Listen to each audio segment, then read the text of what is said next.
اللہ حضرت عطا سلمی رضی اللہ تعالیٰ عنہ ایک بزرگ گزرے ہیں۔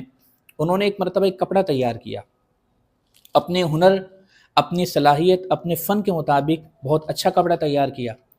کپڑا تیار ہوا تو بہت خوش ہوئے اور سوچا کہ مارکیٹ میں جا کر اس کی قیمت معلوم کی جائے اور اس کی اہمیت کا اندازہ لگایا جائے کہ یہ مارکیٹ میں کپڑا کتنا مہنگا ہوگا اور اس کی مارکیٹ میں کتنی قیمت ہوگی۔ چنانچہ حضرت عطا سلمی رضی اللہ تعالیٰ عنہ نے وہ کپڑا ایک بزاز کو دکھایا، جو کپڑے کا تاجر ہوتا ہے، اس کو جا کر دکھایا اور کہا کہ بتاؤ کہ کپڑا کس کوالٹی کا ہے اور اس کی قیمت کتنی ہے۔ تو اس بزاز نے کپڑے کو دیکھا تو اس نے ایک ایک کر کے اس کپڑے میں عیوب گنوانا شروع کر دیے۔ اس نے کہا کہ حضور اس میں یہ بھی عیب ہے، اس میں یہ عیب ہے، اس میں یہ خرابی ہے، اس کا معیار اس طرح ہو سکتا تھا لیکن ایسا نہیں ہے۔ تو خلاصہ یہ کہ اس بزاز نے حضرت عطا سلمی رضی اللہ تعالیٰ عنہ کے کپڑے میں بہت سارے عیوب اور نقائص بیان کر دیے۔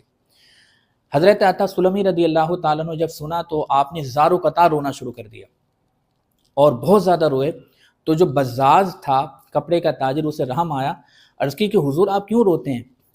آپ اس کپڑے کی مجھ سے منہ مانگی قیمت لے لیجئے، لیکن خدا را آپ رونا تو بند کیجئے۔ تو حضرت عطا سلمی رضی اللہ تعالیٰ عنہ نے فرمایا کہ کیا تم یہ سمجھتے ہو کہ میں کپڑے میں عیوب و نقائص نکلنے کی وجہ سے رو رہا ہوں، یا تم نے کپڑے کی قیمت کم لگائی ہے اس لیے روتا ہوں؟ میں تو اس لیے رو رہا ہوں کہ میں نے اپنے فن، اپنے ہنر، اپنی صلاحیت کے مطابق کپڑا بہت اچھا تیار کیا تھا۔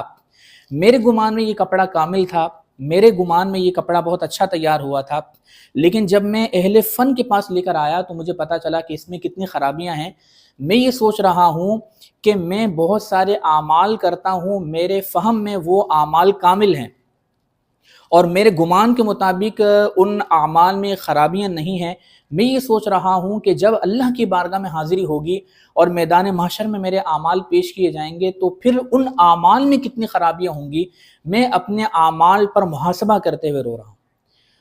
ہمارا بھی کچھ اسی طرح کا معاملہ ہے کہ ہم یہ سمجھتے ہیں کہ ہم بہت اچھے کامل مسلمان ہیں، ہمارے اعمال بہت اچھے ہیں، ہماری عبادات میں کوئی نقص نہیں ہے، ہمارے معاملات درست ہیں۔ حالانکہ ہم اگر کسی عالم دین کے پاس جا کر، کسی مفتی شرع کے پاس جا کر اپنی عبادات کے حوالے سے معلومات لیں یا اپنے معاملات ان کے سامنے پیش کریں تو پھر جا کر پتہ چلے گا کہ ہماری عبادات، ہمارے معاملات کے اندر کتنی زیادہ خرابیاں ہیں۔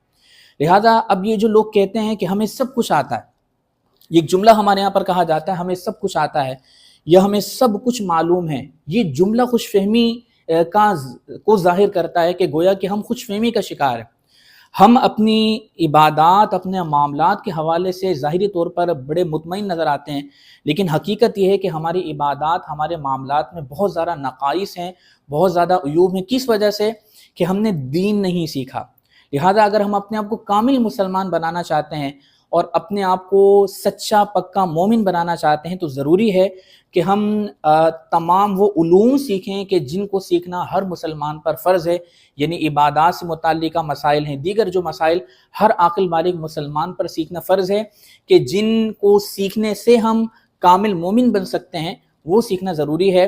بصورت دیگر یا تو ہمارے ایمان میں نقص ہوگا یا ہماری عبادات ناقص ہوتی رہیں گی اور اللہ کی بارگاہ سے قبولیت کا شرف حاصل نہیں کر پائیں گی، اور پھر اس کا نقصان اور اس کا خمیازہ بھگتنا پڑے گا میدان محشر میں، کہ جب آدم علیہ السلام سے لے کر نبی کریم صلی اللہ علیہ وسلم تک تمام نبیوں کی امتیں موجود ہوں گی، تمام انسان موجود ہوں گے، اور پھر وہاں پر حساب و کتاب کا معاملہ ہوگا۔ پھر اگر وہاں پر اعمال میں خرابیاں ہوئیں، پھر جو ذلت و رسوائی اور اللہ تبارک و تعالیٰ کی ناراضی اور پھر اس ناراضی کے نتیجے میں جو عذابات کا سامنا ہوگا وہ ناقابل برداشت ہوگا۔ لہذا مسلمانوں کو چاہیے کہ وہ عبادات، معاملات اور وہ تمام چیزوں سے متعلق علم سیکھیں کہ جن کا علم سیکھنا ہر عاقل بالغ مسلمان